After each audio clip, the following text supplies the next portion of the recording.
Ever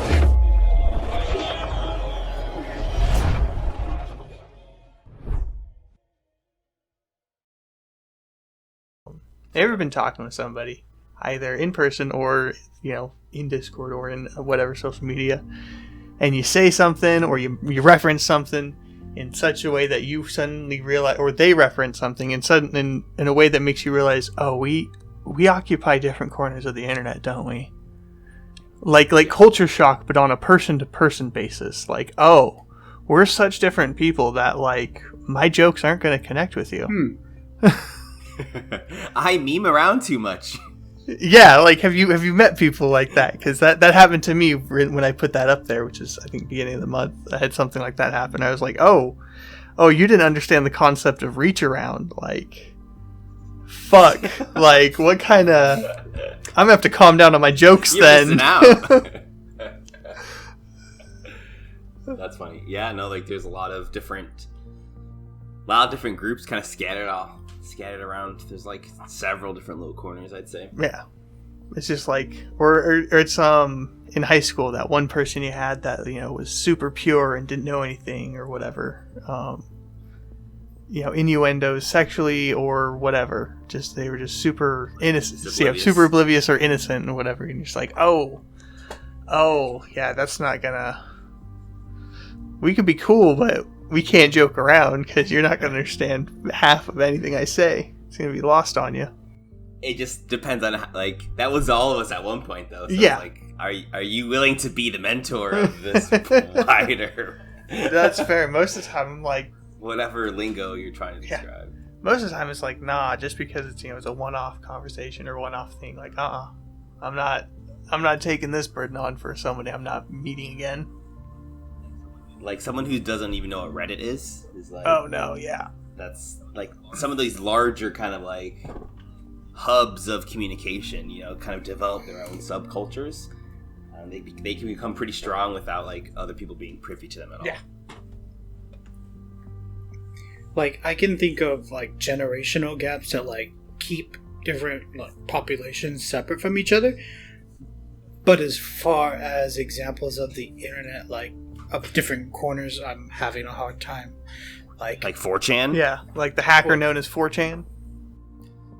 Twitch in general, like Twitch is kind of like developed its own communication. Like how one communicates with when the window is just a scroll, like a continuous scrolling of text, is like really created in different language. It's crazy.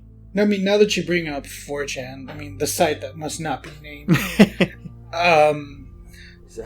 I thought 4chan was pretty 4chan, calm. Yeah, 4chan's calm compared to like other chans. It is now.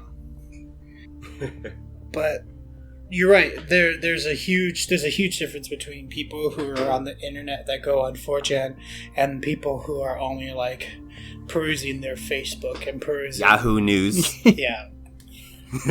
Like Google questions. You're right. There's a huge difference between the behaviors of like forums, like from the old reaches of the internet, to people who are only on their apps on their phone. That's a huge difference that I can think of. Yeah. Yeah.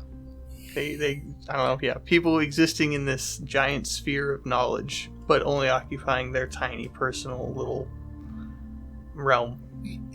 You're right. Like, now that I think about it, spending time on forums and stuff, it really gives you a sense of what the internet has to offer in terms of interactions on good and bad. Yeah. Right. And if you spend enough time on there, you kind of learn to look at it as just like a new kind of language.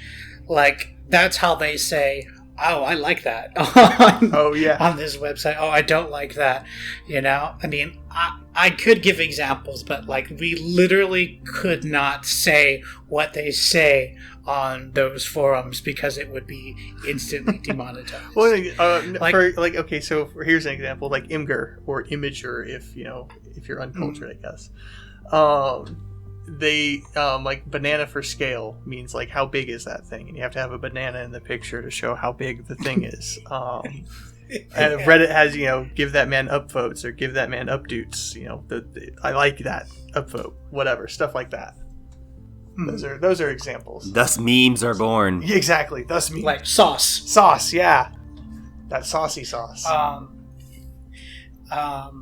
And I think that if you don't have any experience in that, if you just kind of come in and you just look at it, you're like, what the hell is going on in this room?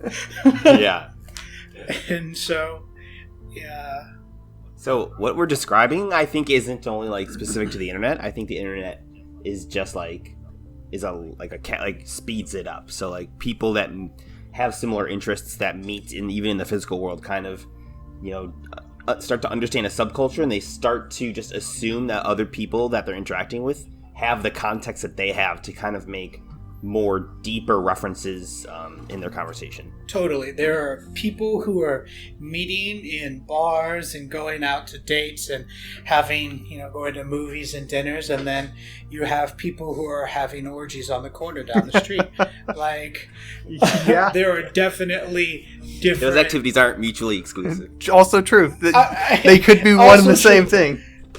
But my point is that there are different corners of how little populations of culture, even though like we're in this one country, there are little pockets of and I guess for culture. For me, the more shocking aspect of it is not, you're right, because that in that, like, you can have the couple that never does anything wrong. They can't even fathom that an orgy is happening 2 houses down from them, but it happens there every Saturday. They serve hors d'oeuvres. Yeah, exactly. There's refreshments and shit. Like, but for me, it's more shocking that on the internet, like, people can exist on the internet without like checking it out, without looking around, without I don't know. I'm not saying you have to go to like the darkest corners of the internet, but it, like, learning some of the internet's bullshit, essentially. Yeah, if you're curious, you'll run into it. Yeah, but, like, I don't know. It's just, for me, it's just how can some people exist on the internet in such a way that they don't interact with any of that other stuff? They strictly, like, and I know they exist. They get on there, they get on their email, Twitter, maybe they watch a YouTube video or two, and that's it. That's the extent of their internet. A lot of refresh. And I'm not talking, and I'm not even talking, I'm going to exclude old people from this too. Again, just for sake of making it easy on conversation. Just because, you could easily default to, there's a lot of old people who don't, use internet. Yeah. Well, I would make a guess and say that the number of people not involved in the internet is a receding number. Oh, yeah. And then I would say a lot of people occupy space on the internet that you don't, and like you guys could both have the same problem with each other. Like, they occupy a different corner and you occupy a different corner, and some of the references are like not translatable right away without like extensive context. Yeah, no, and I get what you mean when you get a little more specific with it. I'm speaking more like just broad. Just how can people have this wealth of information at their fingertips and never like inquire about it? They don't get curious, like, well, what is there to go see? What's this? What's that? Holy shit, Urban Dictionary is a thing. Oh my goodness, what is that? Like, I get it. If you got to learn it you got to learn at some point. But some people have been on the internet for so long, like, you should have learned about that. Remember in high school you came upon that website, Stumble On? Stumble Upon, yeah. Stumble Upon. I stumbled on it. It's I remember that being a really, really cool website. And do you still ever use that? I don't use it anymore. Nah. No. There's video games. Yeah, now. it's all video games. What else you got, Vicktor? In terms of internet quarters? Oh, that's pretty much it. Just people can occupy the internet without like occupying it, essentially, without being there. They're ghosts, and yet, and that's not counting data collection and all that jazz. That's by all means they're there, but in terms of what they do on the internet or how they use it, it's almost non-existent. if they're using social media, is that like, is that a really large step in your book, or are you just assuming most of the uneducated people are just using social media and not really like progressing? No, I'll call use. I mean, okay, if you're going on social media for no other purpose than just to look at stuff, you know, posting pictures, and I can almost meet you halfway at there, right there. But like, yeah, posting anything, like, boom, you've done it. You're exploring the internet. You're using the internet. Use our advertisement devices. Yeah, like I get that it's like it's not a very high bar, but like there are people who just don't do any of that. They don't do fuck all. Really? I don't see those people that are under the age of like 60. Yeah, but they're there, and it's just. I mean, I'm sure they're out there. I've also been kind of living in cities. Yeah, and that's kind of one of those things that shocks me. They need to get hit with it, you know? Mm-hmm. Get hip with it. Yeah. Did you hip with it?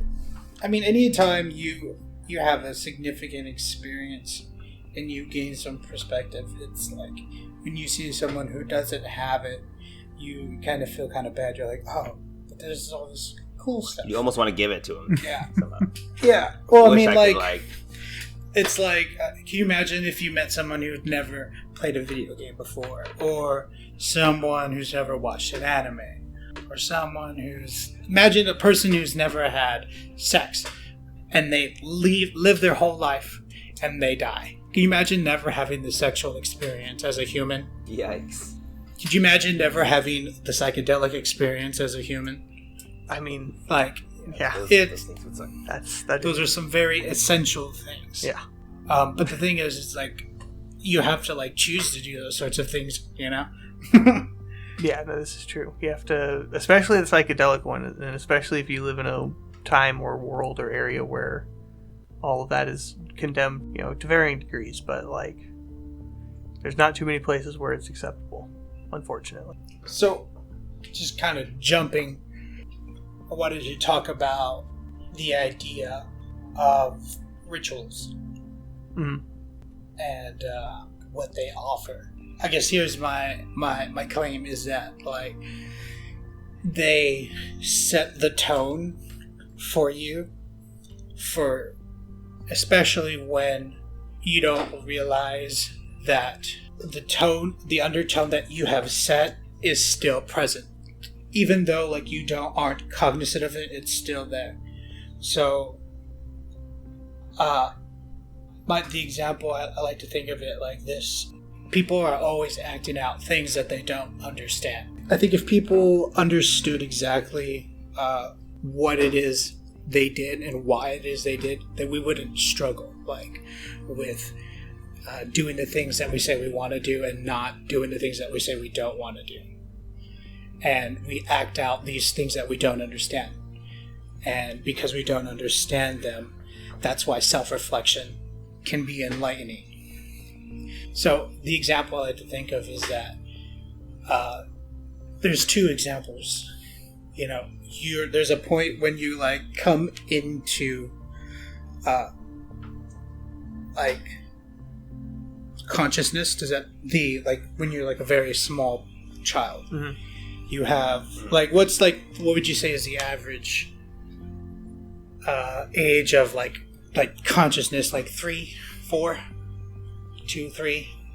I don't know. I imagine it just creeps up. It's like a I think it creeps in and increases over time. But who knows when it starts? But like, but my point is that there's a point in time where you're not conscious and then you become conscious. But when you're during that unconscious portion of your existence, there are many developmental things that are going on, and many pressures and many stimuli that you've been like subjected to, and you're as a person you have all that like internalized and you're processing it and it's in you now, and then all of a sudden you're conscious and you have all this wealth of information that you've just like all of a sudden have now, and then you continue from there. So like you start from a point of acting out things that you don't really understand. Does that make sense? Yeah, like when you have children just imitating like what their parents do or say with like no, not understanding or no context of what they're saying. You have a child say "fuck" and parents are like, "Oh my goodness, where'd you learn that?" It's like, well, I heard it from you guys.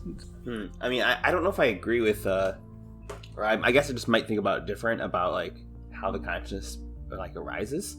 I don't necessarily. I mean, I have no idea, but I don't see it as like a dump of like it just comes out of nowhere. I think it's more of like there is some sort of consciousness interacting with the environment, like even like in the womb, and then like it's kind of just like it's like a building of like I would just assume that DNA is playing some sort of role in having the organism respond in certain ways, and that like once its environment like becomes grander and like as eyes develop and it's more of like a small garden hose spigot that just like starts really small and like eventually just like very slowly over years like widens. So that was my second example, was the developmental stage of during the womb. You are this organism that has an increasing amount of sensory organs developing, and you're over time you have an increased accessibility to more sensory data. Does that make sense? But this whole time it's in development. It's not at the point of conscious of thinking.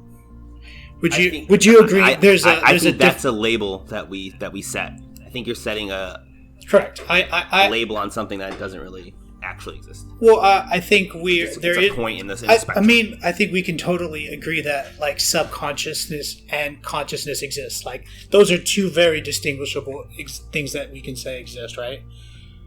Yeah. So like that's just what I'm attempting to kind of do further. Like there is during the womb there is a type of consciousness that is continuously intaking information and stimuli. At the same time, I mean, I'm not a neurosurgeon, so I don't know how much storage in the brain goes, but I do know that it is interacting with, I don't know how much epidemiology goes, or epigenetics, excuse me, goes on in the womb, and how many stressors actually trigger genes in the womb. I don't know how much of that actually goes on. But my point is that you're a thing that experiences lots of stimuli in the womb, and then you become your consciousness changes. There's a change to your consciousness. Maybe not to the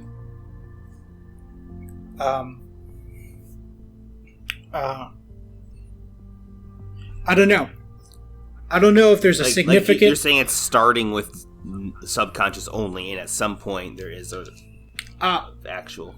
I'm saying that when you get to the point of consciousness, there has been some deeper gurgling and burbling of interpretation of the world around you and what that means to you as an organism. That's been going on and churning from when you're in the womb and from when you're born until you are conscious. There's a lot of processed information already then. You know what I'm saying? Okay. Does that make sense? Yeah, I think so. You should tie us back into rituals. Yeah. Okay, so the idea is that when things happen to us, when exposed to stimuli, the effects continue for a while from a point of unknown and continue to a point of even into our consciousness, and we act out things we don't understand constantly from birth. Does that part make sense? Yeah, like it's kind of like how we live our lives. We try to like sway our lives with logic, but like ultimately we are like feeling beings. So, what a ritual kind of attempts to do is to hijack the unknown pressures and stimuli that have happened. So, let's say in the morning you choose to subject yourself to a type of stimuli that is meditative. When you leave that meditative state and you go on about your day and whatnot, that mindfulness that you participated early on continues in a sort of way. It's as if everything that ever happens kind of continues on forward, even though we aren't cognizant of it. So here's another example that is an example of what I just said. People are exposed to sort of traumas, and then in an attempt to not feel that trauma, that traumatic pain, whatever emotion is triggered because of that trauma, in an attempt to not feel that, people try to numb themselves. But there are times where people numb themselves for so long they don't remember what it is they're numbing themselves from, and then they attempt to try and feel anything. But even though these people maybe are numb and trying not to feel anything, when things come up, typically it's the same repressed feeling that comes up, and they may not be aware that that's there. They're acting out these things that they're either actively trying to repress, or that they've unconsciously repressed, or that they've forgotten, that are still present with them. They're not complete with that. They haven't put that in order in themselves, and it like rises up out of them. Does that make sense? Like that's kind of an example of people acting out something they don't understand. That sounds like a tough mental war. Yeah, that makes sense. So, or like, just for the low-hanging fruit on that analogy, alcoholism. You know, you end up, you start drinking because because you don't want to feel the pain of whatever, tragedy, loss, a thing, and you keep drinking. And eventually you become numb, essentially, to that drunk feeling that it used to provide away from the pain, and then you see people who are alcoholics getting really emotional over the thing that they're trying to not be emotional over, drinking. That's just low hanging fruit on the analogy you just provided there. Yeah, I guess how I see it too is that like a ritual is I guess it in a sense is a habit almost that like you purposefully do that manipulates your state of mind, and this is like relates pretty well to the meditation example. Like when you like do something where you get into a meditative state, the next states, like I guess I would imagine that your consciousness is just like fluctuating through different states of like what it's considering, and coming out of a meditative state can then affect what types of mental states you continue on to. And I would assume that it's kind of like it dissipates probably like throughout the day. That's been my experience. And so then you can kind of put positive spins on what you're going to be engaging in by like kind of making a habit out of it. Go ahead. I was gonna say, here's a question: when is a ritual not a tradition, and when is a tradition not a ritual? I would say rituals are things that are. I think I don't know what the exact definition is, but maybe it has something to do with the frequency. The frequency. Oh, how regularly something happens. So something can be a ritual, and maybe if you partake in that ritual, it's a tradition. Okay. Fair. Just one time? They could be mutually exclusive. Yeah, what's the then that's the question of what's the number? What's the number of times something goes from ritual no, to... I'm willing to drop what I said earlier about the number of frequency. Like, that's fair. Like traditionally, I guess I could say ritually. I ritually meditate in the morning, or I traditionally meditate in the morning. Okay, and here I got it. It sounds dumb to me. So let's see. I would say a tradition is a ritual that you do. The reason you do it is because it's been done in the past, and I would say all traditions are rituals, but not all rituals are traditions. Like if the motive of you doing it is not solely like just because we've always done it, then I would say that's less of a tradition. Okay, so to springboard on that, then, so traditions are done because that's just because they're done. That's how we've been doing it. Yeah. That's the way it's been done. That's how you do it this time of year or whatever. Whereas a ritual has a purpose. And typically, there's a ritual. Yeah, and there's a debate to be had if the only reason you do it is because we've always done it, that's the reason, or if the fact is we've always done it, that is also a tradition. And then what duration makes it? How long ago does it need to have been happening or is it the intent? Like, I'm starting a new tradition is something that's being said. So if you're intending to repeat it, then it's example, like I celebrate Christmas, but not because I'm religious by any means. Just it's tradition. I don't know. That's what you do at that time of year. Fuck it. I don't know. It's how you fit in. Yeah, it's how you fit get a tree. You put some lights up. You put some shit underneath the tree. Merry Christmas. I don't know. Happy holidays. Fuck it. Why is there a tree in the living room?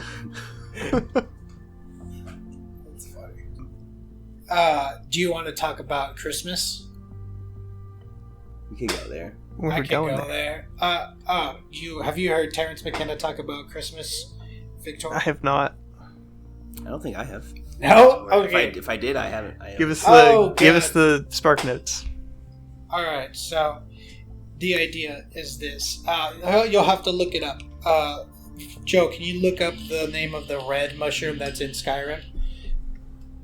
It's like a moshi or something. Yeah, exactly. Look it up real quick for me while I spin this tale.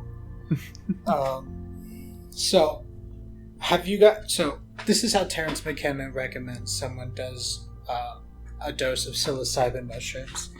So the effective dose of psilocybin is 3.5 grams, but his assertion to have a DMT-like sort of experience is to have at least 7 to 10 grams of psilocybin mushrooms, which is a lot. A lot. Yeah. Okay. It is a lot. And he also recommends to do the opposite of what I normally like to do. I like to sit down and experience music and such. He recommends to sit quietly in a dark room and just think, and to have a sort of DMT sort of experience. And the experience that he shares is that he goes, typical things to see the chrysanthemum, the lots of lights and colors in the sort of kaleidoscope sort of patterns, followed by a trip through a tunnel and a breaking through sensation into some sort of otherworldly place that is fractal and colorful and beyond words. And he has an interaction with beings, these tiny machine elves is what he compares them to. And they come up to him, and they start singing to him in a different type of language, a language that creates these shifting, warping shapes and almost like jewels and like a trippy Christmas ornament, sort of like looking thing, and they like sing it into existence. And when looking at it, it was a communication of an incredible idea of something that could exist but was almost impossible. These brilliant sort of gift to like humanity. They were singing these beautiful gifts to people, and they were saying, "You can do this too. Sing and create these gifts." And so that's the experience that he shared. And did you find the name of the mushrooms? Flya manita. They're these red spotted, white and red spotted mushrooms, and they're typically they grow on dung of some sort of bovine sort of creature, and people find these mushrooms, and they've been eating them for a while. So the crazy assertion is that these sort of DMT experiences, that these hallucinations are very very consistent. And so if people have been, so the point the whole reason I had you look up the Flyamodia is that is a psychotropic mushroom. It has, psilocybin in it. And so conceivably people have been eating that mushroom for a while, looking at this red and white mushroom and having this very similar experience of having these little elves telling them to make gifts. And so and often these reindeer are found eating these mushrooms as well. That's an interesting connection of dots. Yeah. I was always told that Saint Joseph, or what was his name, Saint Nick. Saint Nick. Yeah, I thought Saint Nicholas was like the one who was like putting stuff in people's shoes. Wasn't that a thing? Oh, that's I don't what know I was about told. putting stuff in people's shoes. I have no idea about that. Come on, kids, put your shoes out in the hallway. I'm not too familiar with that, but I am more familiar with Terrence McKenna, and it's a trippy idea, right? That Christmas was brought into the world because of a DMT like psilocybin mushroom trip. Do you know about Saturnalia?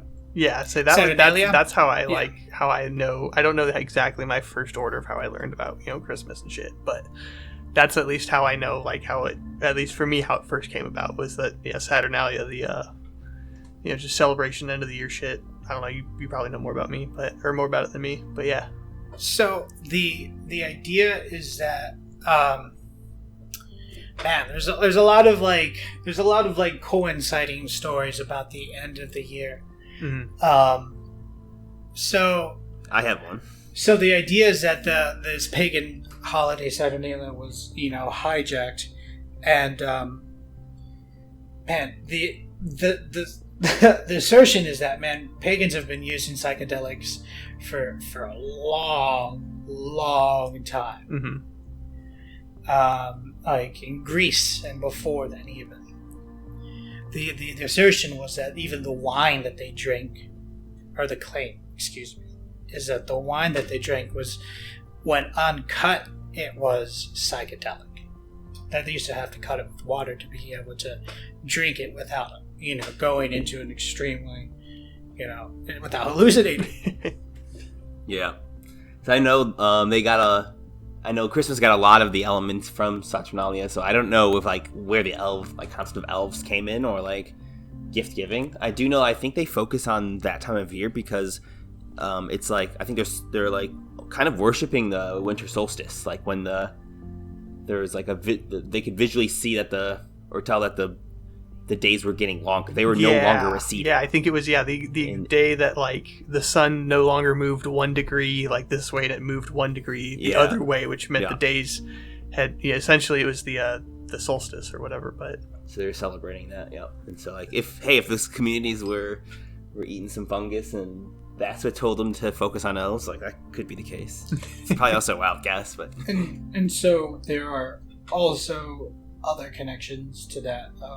The ritual of, like, from Mesopotamia, from the king every year having to go around and tell the priests of why he has not been a good king that year and what he could do better. That is another thing that happens, a celebration of the end of the year. You know, that's like connected to like New Year's resolution. Oh, okay. Yeah. And the abandoning of the old. I mean, it always comes back to, you know, growing and becoming better, and the abandoning of, you know, the old self and coming into a new self, becoming a better version of you every year. And so that also kind of goes on at the end of the year. But going back to talking about rituals, what it kind of speaks to is, it speaks to like mindfulness and setting a tone for yourself. Right. So I see, yeah, like we're kind of like moving about our day, and like what we prefer is kind of like it's an ever-changing concept, right? And like there's a part of us that knows like long term, like preferring these things are better, but like I still wouldn't say like that's what you prefer. Like you are kind of, if you want to, you kind of have to set your definition of you. But if it's like the totality of what you're thinking, you know, you're kind of like change, like the idea of what you want and stuff can like change throughout the day. Having rituals can act like can like bring forth a certain concept, a certain way that you'd prefer to think, and it can like flex it, kind of like, it can build it like a muscle, right? So it can strengthen like certain ways of thinking. Correct. I do think that rituals operate in different modes and strengthen different things. It like in terms of mindfulness and perhaps in discipline and humility. There are different things that. Depends on the ritual. Peace. Right? Correct. You could have some crazy rituals, man. Yeah. Not all positive. Yeah, not all of them are Exactly. fun and roses. I think the big, like the ultimate. Let's think about like a ritual, like human sacrifice. That's a ritual, right? Yeah. So, what sort of action would you have to be undertaking to feel as if that is necessary To appease the gods. to set a tone? We need to appease the gods, and we need to make sure the crops grow good this year. And it's too rainy. Yeah. Too rainy. It's all about the culture around you, kind of, right? So it's just, like I guess I would say that. What's that? I think it's a quote from Men in Black that a person is smart, but people are dumb. And so like a culture could really like that's why I feel like right and wrong are kind of like subject to culture. It's kind of just like a collective it's like a majority collective understanding of the outcome of certain things, right? So like think about communism. Like there's a pretty strong collective culture declaration that, you know, that communist is a bad thing, right? And I could see a culture, I'm sure there has been, where the narrative that they share of, you know, deities appreciating sacrifices, you know, like it's not necessarily what action you need what action is worthy enough. It's more of like how strong is the culture convincing you that this is what actually leads to something else. So I think I might be not communicating what I want to communicate. So let's think about the part of a part of this ritual that is important is the sacrifice part. And the idea is that, let's say you can sacrifice many different things, right? You can sacrifice goats, drinking, or you can sacrifice fasting is a common one. If you want to become a doctor, if your goal is to be a neurosurgeon, you have to make lots of sacrifices. You have to give up a potential lifestyles. There's certain lifestyles that you can't have if you want to be a neurosurgeon. That's a sacrifice, and you can not make the proper sacrifice. Does that make sense? You said you can't make the proper sacrifice? Yeah, there are instances where you don't make the proper sacrifice. Oh, yeah. You can see that happening, right? Yeah, you can, it's like something... You didn't train hard enough or whatever. Yeah, you didn't study, and so you're the punishment for that, for not... you went out and just partied with your bros. And so the punishment for that, for living that lifestyle and not sacrificing to the lifestyle you wanted to go down, is you fail your class or whatever. And then that costs you a fuckload of money. Correct. Yeah, exactly. And so, like, in order to be specialized in anything, you kind of have to narrow your pathway in different places, right? Mm-hmm. And that's just kind of like failing to do that. And so, I'm gonna use some extremely metaphorical language, okay? Mm-hmm. And so the ability to perceive the future and to negotiate with it in a way using your mind to make things that you decide you want to have happen come into being is an almost magical thing. The fact that we can do that is godlike. We can create a future that we want if the sacrifice is correct, if it's satisfactory. Yeah, okay, I see what you mean. If you want to change your lifestyle or make a life change, and you adhere to the sacrifices necessary, you take all the correct steps. Not to say that you didn't take any wrong steps, but at least all the steps you did take were correct enough to get you there. You can create that future, or that self-actualized image of yourself that you imagined, or that was only a future fantasy. Yeah. So I'd add one more dimension to that. It's like the concept of working smarter too, and not harder. So it's not just like the potency of like a sacrifice is a one-dimensional kind of value. It's more of like there are smarter ways of doing it. It's kind of like climbing skill curves, and it's not always clear. Like climbing a skill curve is a very abstract kind of concept, because what it really is like mastering a bunch of micro skills, and a lot of these things aren't necessarily things that we consider. We just like do them, and sometimes we do consider them. Those are all sacrifices. Like you're deciding to do that instead of something else. That is if we were to only ever do something that is 100% pleasurable all the time, like life does not look the way it does now. We don't have society, We put in proper sacrifices, and we decide to do other things that aren't fun, so that we can make bigger, better things.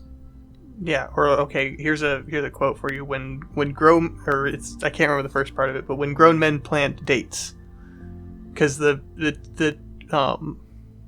time it takes for a date tree to grow fruit is like 80 to 90 years. So if a grown man is planting dates, that's something he'll never get to taste the fruits of his labors there, and he's choosing to spend his time planting a fruit that he'll never get to partake in. Yeah. Versus going to partake in fruits of people who have planted before him. Not bearing the fruits of your labor. See,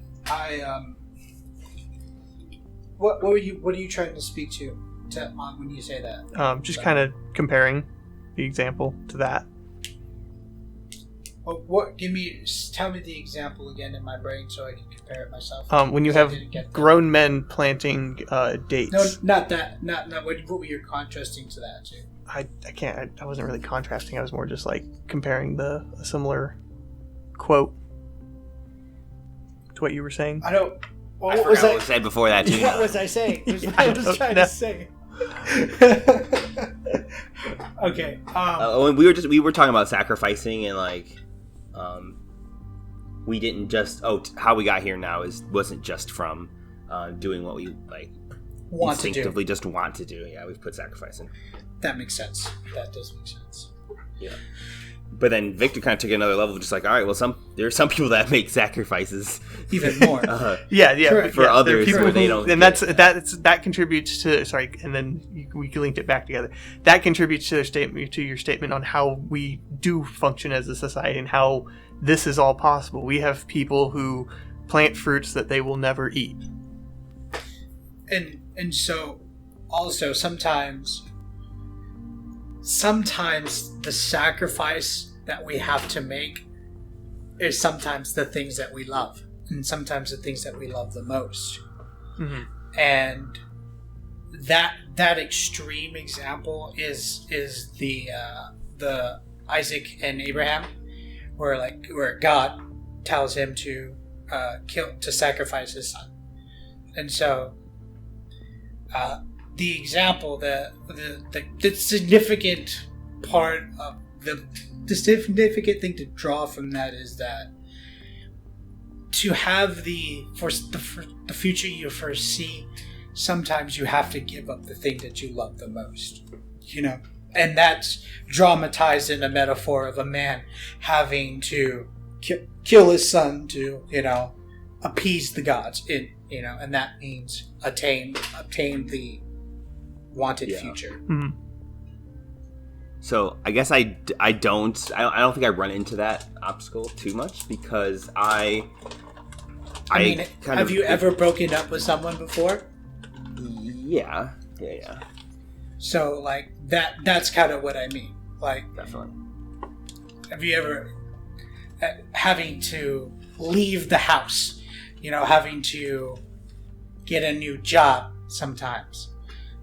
Those are having to give up video games or something that you have to do in maybe in a time of need.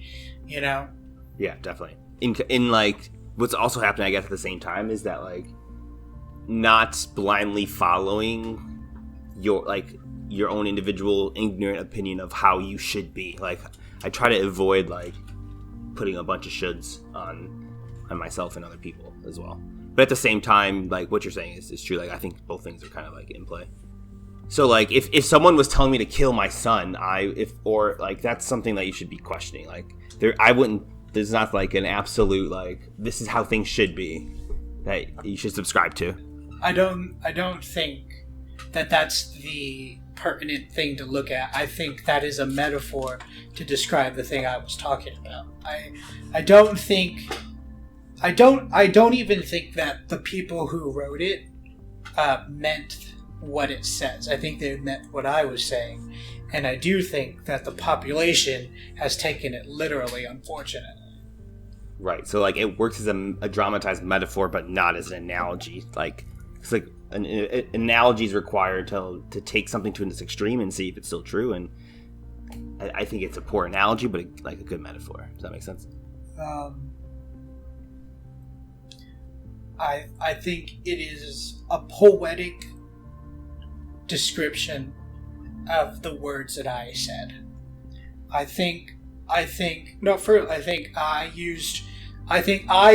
used rationality to come to that phrase, and the persons who wrote that used poetry to write that phrase, because rationalism is not it's not ancient. It's a very, very recent occurrence. People haven't thought scientifically forever. That's a very recent development in human history. Yeah. And so to to give the people who wrote those things credence, and to give them the benefit of the doubt that they are just equally as smart as a human as I am, to try to give them the proper context and to read it in the right way. Just the fact that you have to make sacrifices to. I mean, I would say like it'd probably be the people that lived in that time were more involved with making heavy sacrifices, I think, than probably we are. We're kind of like we're like a very baby culture. Wait, if we want to compare the two, yeah, we live a very luxurious lifestyle, but so I'm surprised we actually were able to come to the conclusions that they were able to, you know. I don't know, because leisure is definitely one of those things that leads to that, to more and better thought and more provocative thought. Leisure definitely helps with that. So the more leisure you get, the better thought you get, or you can get. Not to say like it's not a 1-for-1. Right. You have to develop your safety before you can build some schools, right? Yeah. I do think that being a human was pretty much the same thing, though. Like, the human experience has always been the same. Like, being a human and being subjected to stimuli has always generally been the same. What the stimuli is different, but we still nonetheless almost pretty ubiquitously respond the same, unless you're extremely neurotypical or... Yeah, but evolutionarily there hasn't been like any significant changes physically or even mentally between people for thousands of years. Right. So I have to confess, like, it's impossible for anyone to know exactly what it's like to be inside the shoes of another person. But I like to operate under the assumption that we're all pretty similar. And that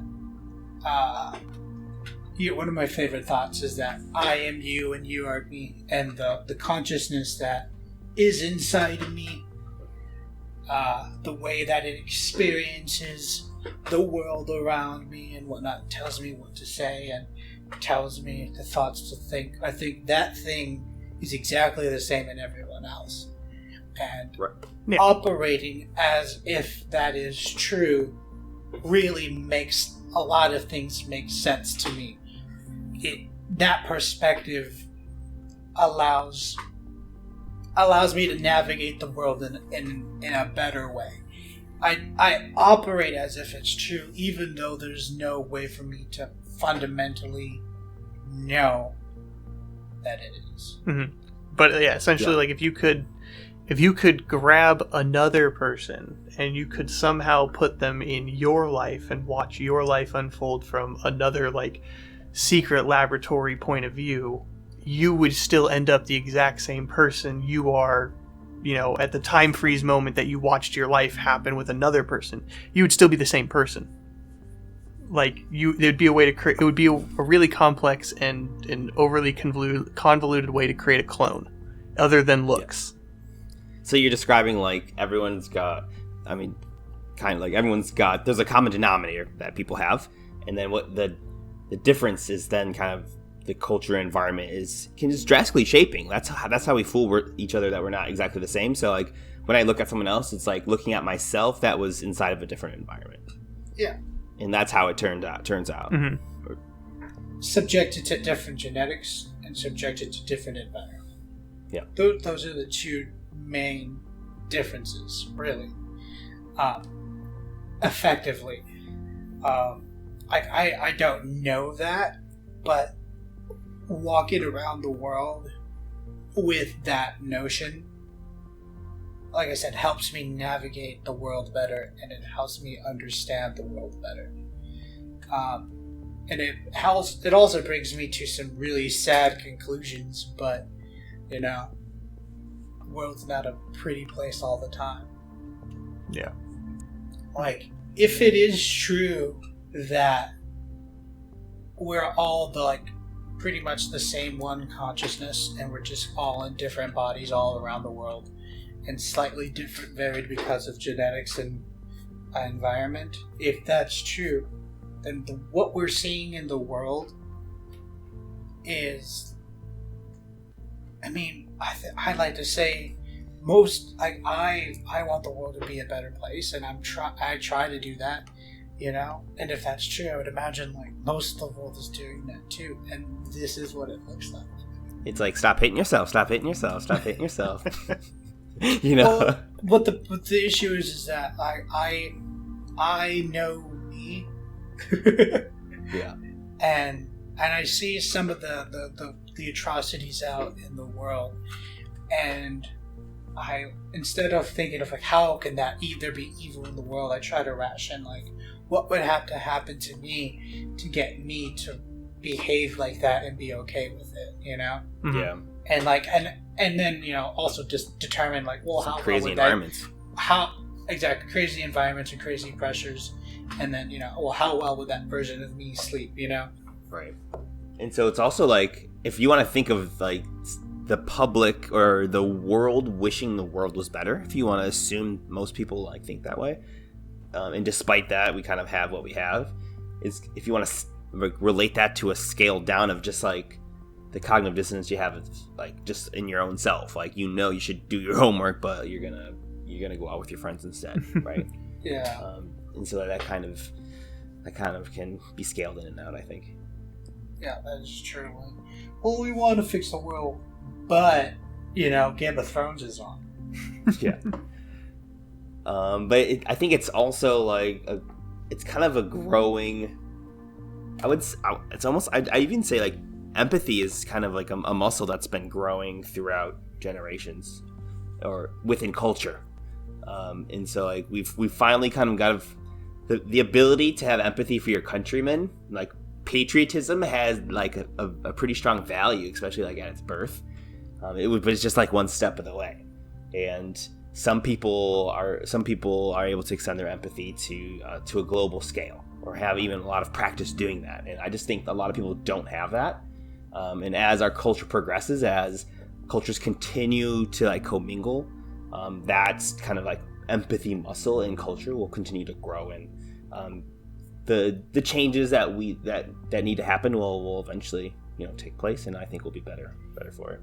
Yeah, and I also think we're more in a time where being empathetic is more beneficial versus not. Whereas if we look back in history, you can kind of see that like empathy didn't help you so much. I mean, sure, you know, again with the goggles of history in history books, you can see, well, if you just agreed here, you wouldn't have gotten into this fight or this war here. But there are other times where empathy, just because it was just a more hostile environment, a more hostile world, you know, 100 years, 1,000 years, you know, however far you want to go back. It was a more hostile environment, and so empathy didn't get you as far. It was either, hey, you blew it, you know, goodbye, you're out, gone, don't care about you. Yeah. You can know, never be too confident about your family's safety. Exactly. Know? Extra effort should be put there, you know. Yeah, and so that's where I think like it's growing. That's one of the things that's contributing to it growing, or allowing it to grow, and that was constricting it from doing so previously, is the time we live in now. Yeah. So kind of getting back to rituals, the idea of taking the time to do this thing, to set a tone, is about setting a tone, setting a precedent, setting a vibration that's there, so that if you act out unknown or deeper things, that vibration is present as well. Does that make sense? You losing me with the word vibration. Yeah, I'm kind of lost. So, an emergent property of your state of mind, like kind of like your mindset, is the word I think. So okay, so here's an example.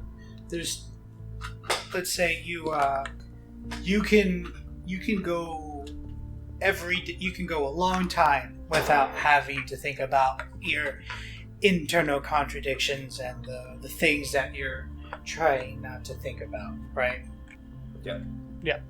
Or you can make an attempt to stay mindfulness. But because, we're humans, there are times, let's say you make an attempt to be disciplined and to stay mindfulness and to be cognizant of. These are the things that I'm disproportionately participating in time in, or I'm not balanced in this way. You can think about that, but if you think about it once a month or, one day out of the year, it doesn't really do anything. But if you decide to maybe keep a journal or to Have some good habits. to maybe to pray, to be that, those are things that allow you to be mindfulness, to bring up that issue. Or another one is with death. That is something that sort of pain that grief doesn't really leave you, and perhaps the lighting of an incense is a reminder of how to properly grieve, the dead, and to accept, the loss, and to be a reminder of that, and to be in the right space. Yeah, it allows you to schedule a state of mind. Correct. Exactly. And that state of mind that you have can linger in the background or in the subconscious. It'll ripple out, right? Throughout the day. Correct. In the background of your day, even though you're consciously paying attention to something else. Yes. Subtly. Correct. It's a subtle reminder in the back. It's the same reason people put affirmations on their mirrors, to remind them that they matter. So the more you think about something, the more likely you are to think about it in the future. And so if you've recently thought in a certain way, because you're not necessarily totally in control of your brain, right? So as soon as you're not purposefully controlling where your mind is going, it will go somewhere, and it's more likely to return to a ritual or I think in this example, a ritual you've done earlier in the day, for brief moments of time, kind of restoring the impact that it could originally had on you. Yeah, that's way better said. Yeah, so I think it's really beneficial to schedule micro rituals. If there's certain things in your life you're trying to face head on, and it's to at this time I sit down with no other stimulus, and I purposefully think about gratitude, and so that if I do that, hopefully I can not taking things for granted will be more prevalent in my life, kind of thing, right? You could schedule different kind of things that do different things like that. So, have you ever heard of a memory contest? I forgot. Vicktor, have you ever heard of a memory contest? Maybe. Probably not, but... Maybe he did, but he forgot to. Exactly. Oh, whatever. It's a joke, dude. Go you ahead. didn't laugh at my joke the first time. I know, laugh at my again. joke. I know, please. I'm desperate. So, there are competitions that you can have for memory, and they remember lists and of increasing order of complexity. shapes, Or dots. Yeah, just I don't know exactly what the actual things that they practice memorizing. I just know that people compete, and that there are exercises that people partake in to increase their memory. And part of it is adding, the more connections there are to a thought, the more likely it is for you to remember it. Mm-hmm. Because what Joe was saying earlier, your brain is neurons will fire down more strongly connected pathways, And so if there are more pathways connecting to the specific thing that you have determined you want to remember, then it increases the likeliness of it being remembered. So if you want to remember, Steve followed by John, you remember that Steve is a fluffy strawberry flamingo Steve, strawberry fluffy, flamingo Steve, strawberry fluffy flamingo Steve, and then John is a blackberry burn John, blackberry burn John, blackberry burn John, and then fluffy flamingo Steve, fluffy flamingo, because it has that increased number of things, it's more likely for you to remember. Yeah, you've attached a larger picture to it. I think how in the BBC Sherlock Holmes, he was describing how his memory worked was he had everything in a house. I think that's how it's one exercise that some people do, is they put everything in their house. All their memories are connected to a thing in their place. I have my shelf full of stuff, and each thing here starts with a letter, and then I just associate a memory with, or memory things I want to remember, to letters associated with the stuff. And then because I can easily picture, the layout of my house or my shelf and all my things, it's easier for me to assign a memory to that and then remember things based off of that. That's how Sherlock was explaining. That's brilliant. That's exactly more. Because he's more likely to remember the house, and he's more likely to remember what's on the shelf, and he's more likely to remember those things, and then, bam! It triggers. Exactly. Yeah. You memory. just put a thought inside your house, essentially, and then you walk to it. Yep. So that is also a benefit to a ritual. That's how one ritual can look one way from person to person, even though they're doing the same thing. So it is an increased number of neural pathways to a particular way of thinking or a particular thought that a person would like to think. And I think that is part of the effect or the function of a ritual. And then I think the concept of a habit is closely related to everything we talked about. Intentional habits, at least. That's fair. Yeah, it's not quite either of those. It's not quite a ritual. It's not quite a. What was the other thing? What is it? Tradition. Tradition. Thank you. Yeah, it's not quite a ritual. It's not quite a tradition, but it's a habit. Well, why do you do it? Oh, because this is what I do. Yeah, but what if you intentionally, brushing your teeth is an intentional habit, right? Yeah. No, I think that's a discipline that you partake in. It's a ritual. It's a routine. Yeah, okay, but, so I guess, but routines can be habits. How automatic does it happen? I guess how deliberate do you What's the required deliberation to engage in it? I think is the different. I think they could overlap. Maybe that's the difference. Do you agree? No. I think habits are developed and are your ritual could become a habit because you've done it for so long, and then so now it's kind of just without consciously starting it, it's just part of after you eat lunch you go outside to this bench and then you do whatever. I view habits as almost as there's a sort of agency, a sense of agency that's been removed. People don't do habits on purpose. People do hobbies on purpose. You create a habit on purpose, but you create it so you then can do it without doing it on purpose. Yeah, I purposely put keys and wallet in very specific places. That's an intentional habit that I even when you're not thinking about it. Yeah, but I consciously decide to do that so that way it's ingrained to a point where I don't have to think about it anymore. It becomes an unconscious habit. I mean, okay, I guess I would. No, can that be a ritual as well? Just using what I was saying earlier.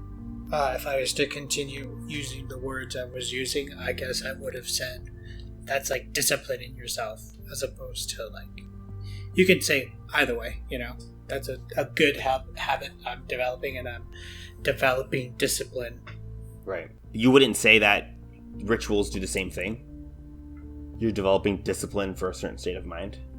Yeah, I would say, yeah, that's also disciplining yourself. I mean, but I think part of being disciplined is deciding what things you want to be mindful of, and in order to do that, you do a ritual.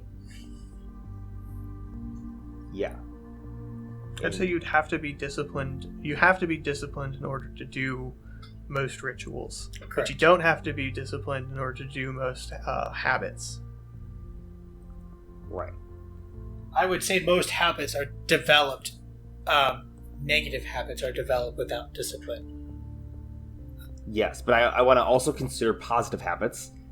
Correct, and I would almost like to use a different word, because in my mind, habit has a negative connotation. Even though I'm aware you can use it, but typically when you say, you have to like say good habit, you know. I guess depends on who you're around. I guess. Yeah, I think that's a culture thing where like that it's the word itself is being misconstrued by the negativity, like most commonly associated with it.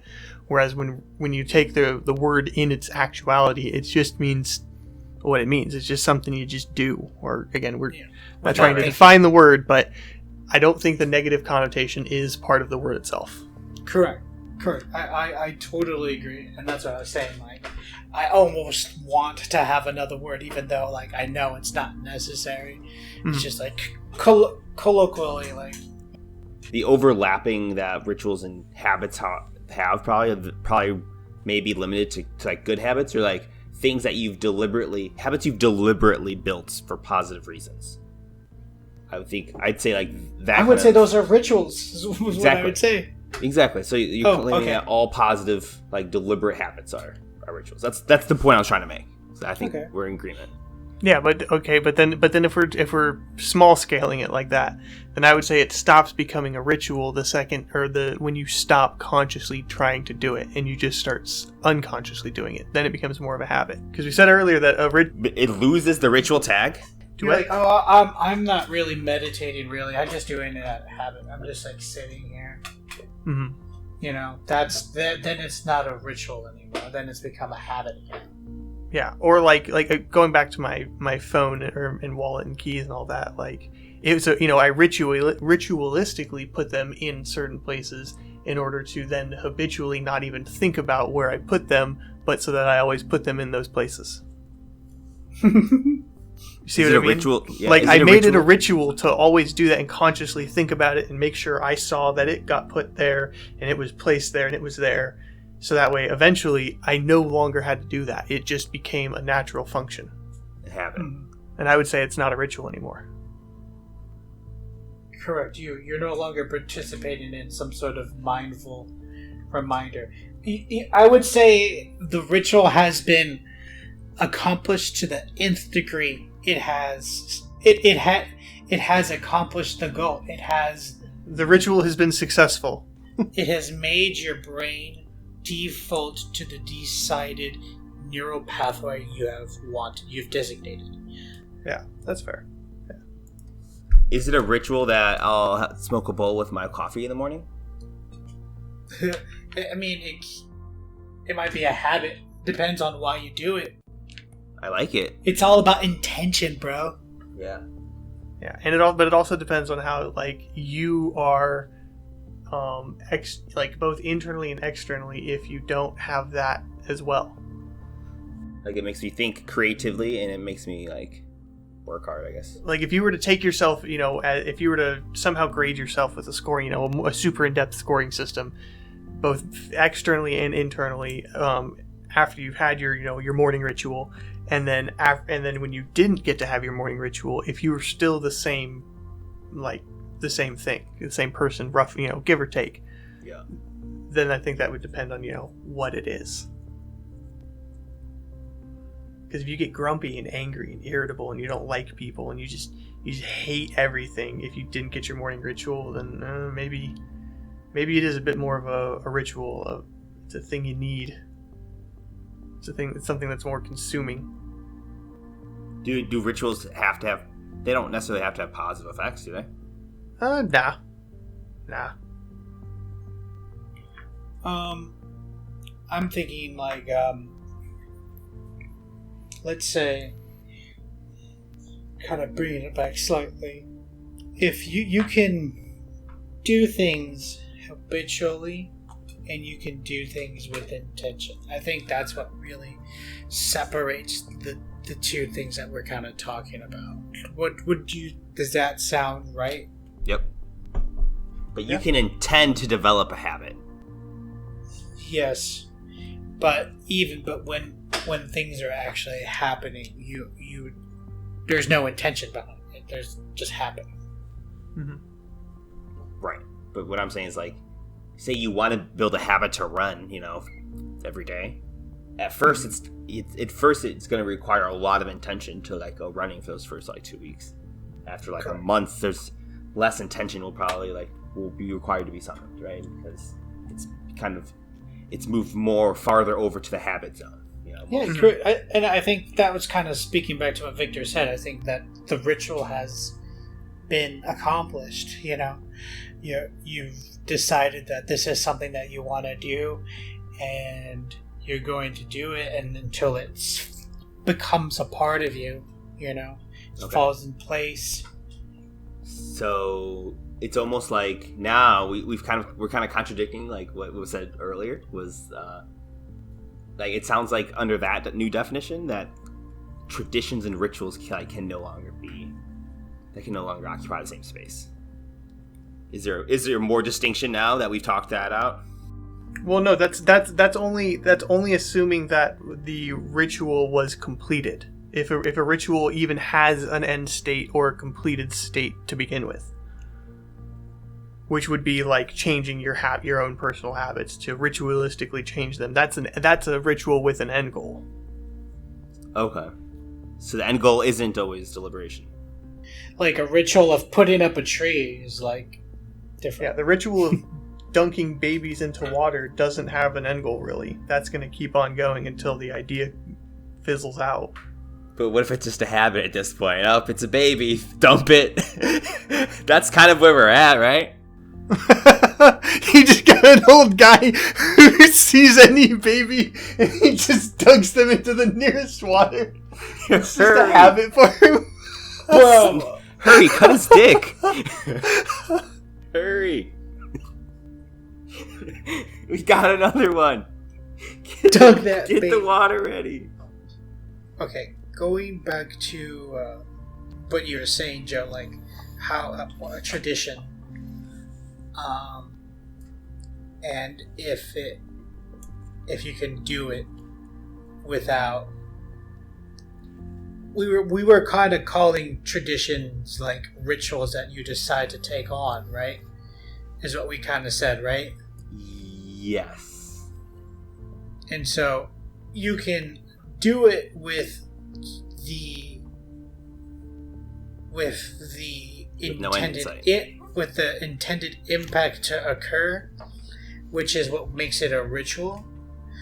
And then if you just do it emptily, it just becomes a habit. Right.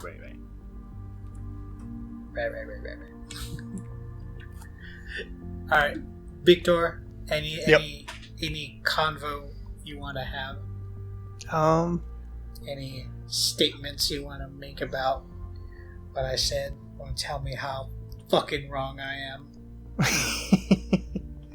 No, I think we did, a pretty good job of kind of sussing out a difference between rituals and traditions and hobbies and habits. I think we did a pretty good job. We got, we didn't get too specific and we didn't make, I don't know, we did all right. You guys want to talk about dunking babies in water? Dunking babies in water. The world runs on. You mean clean of the angry spirits. I mean, the whole idea of baptism is, exactly what I was saying earlier. You want to talk about dangerous knowledge? Huh? Sorry.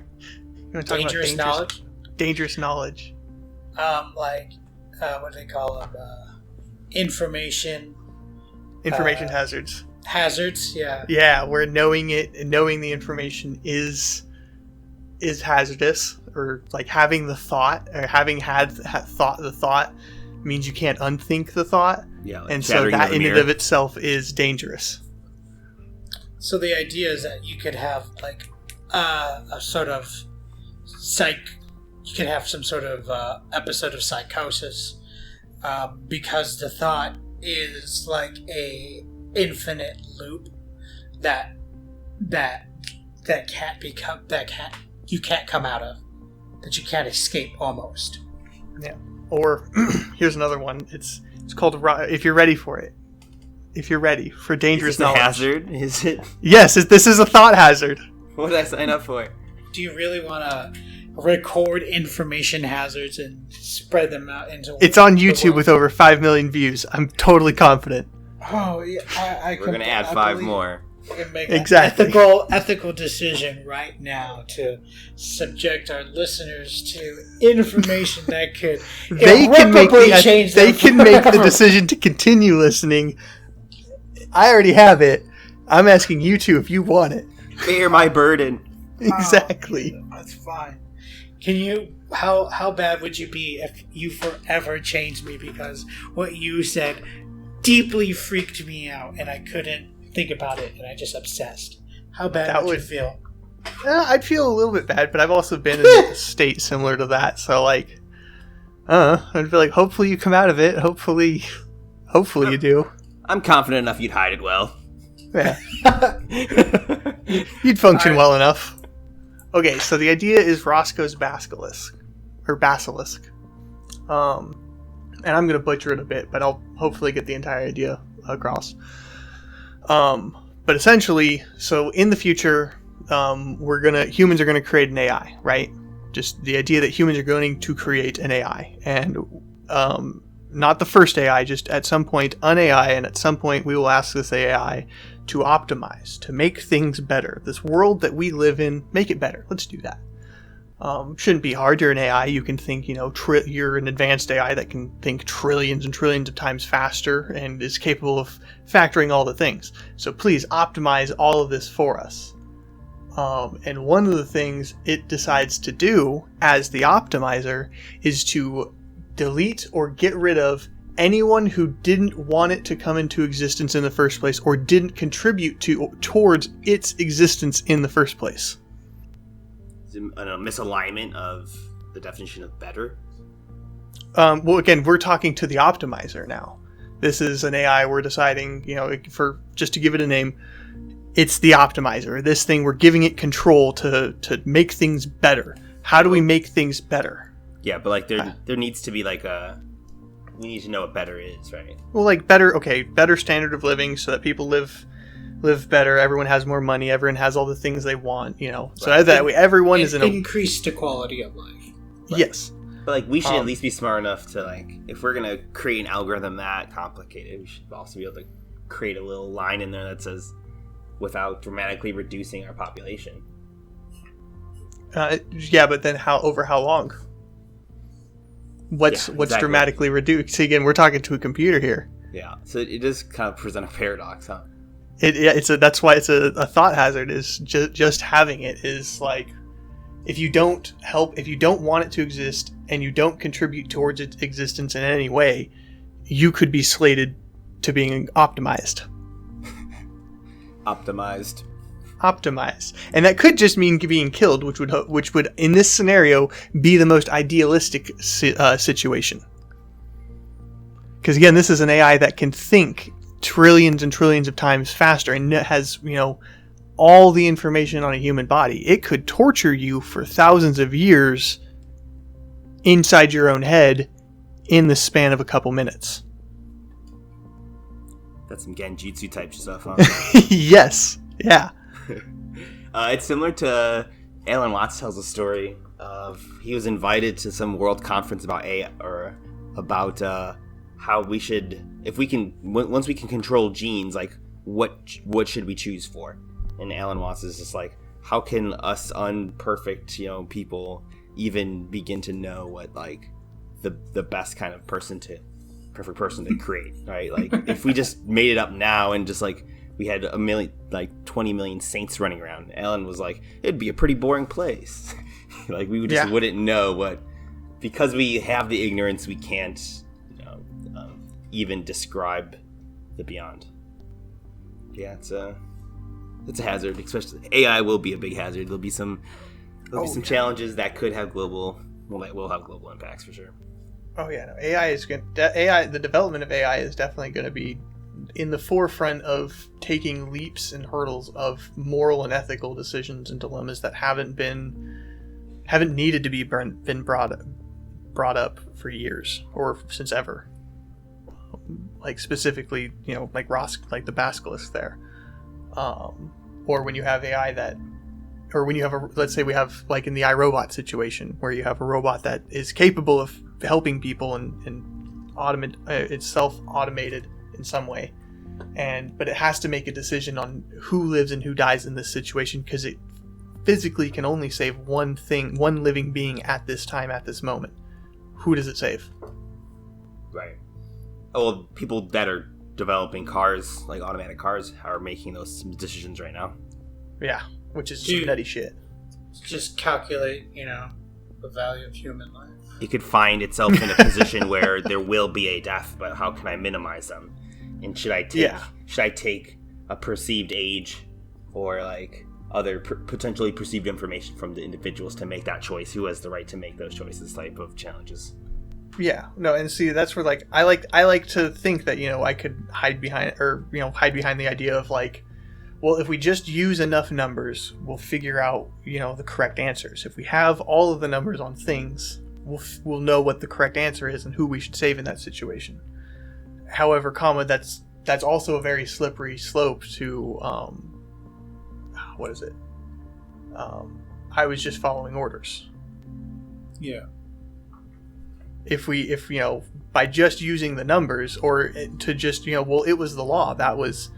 The law makes it legal, so therefore doing these atrocities to people can't be wrong because the numbers agree with it. And so that's where it's like it's a slippery slope to that. So, well, what kinds of people are going to qualify for this program? Well, if your score is this, click below to subscribe. The one subject I've been wanting to think about a little bit and talk out is, I don't know much about it, but I'm interested in just like how an ant colony works, or just how organisms that kind of dedicate themselves to a larger collective more intensely than humans do, right? Like, because our experience is like we dedicate things to like the bigger whole, but like we're still like selfish creatures and very egoistic creatures. We're individuals. But it's the concept of like herd thinking and how that where that's been taken to extremes in the animal kingdom is something I'd like to explore. Like the acquisition and the maximizing of resources up for the organism, like that flies, and that's like one of like the basic tenets of evolution. And right. Like the whole existence of a colony kind of like flies in the face of that. Right. And so it's like kind of seems like really hard embedded instincts almost, right? I don't know. I don't really. But like, let's even think about it like in the human perspective of just like if you've ever been to a sports game, just like the herd mentality that takes place at a sports game is like interesting and it's like fun to participate in even, right? And it's just like like have you ever been to a sports game where you just like are like raging with like positive and booze as well, like with the silliest of like actual reality that's happening, like someone trips over a ball, like the wave is a great example of that. Like nobody ever fucking does that outside of a stadium pretty much, right? But that's one of those mob mentality things. You see a group of people stand up and sit down with their arms doing the thing, fucking everybody starts doing it now. Yeah, within the right, even cultural circumstances, like we can become more, I don't know if agreeable is the right word, but just more willing to replicate what's happening around us. And I think when thinking through those things with with humans, it helps to like think about how to. I'm sure there's good examples in the bird branch of life too, and other animals that like move in herds. I mean, like, fucking animals share. I mean, like, it's not like only ants share, but typically the idea. You don't think ants is like a really good example? So the example ants works when it comes to different colonies. Right. Then the evolution still makes sense, you know. And then when sharing works like within a pride, but then it makes sense when the lions don't share with the hyenas, you know. Right. Because it perpetuates their existence. That makes sense. Correct. And it is only so large. Their capacity to understand the reward for the giving up instant gratification for a delayed reward isn't so complex and dynamic as ours, but it's present, you know. Yeah. I mean, you know, some chimpanzees share and they reinforce, you know, behaviors that contribute. You know, they'll share food with those who help on the hunt and stuff, and they won't share with those who don't help. And, you know, there is all that present, but there actually have been instances of colonies of ants not commingling, but coexisting inside the same like built structures, like really close to each other. In near proximity, within the proximity where other ants have been observed to fight each other. Okay, but still segregated as colonies. Segregated as separate colonies, but still tolerate each other's existence and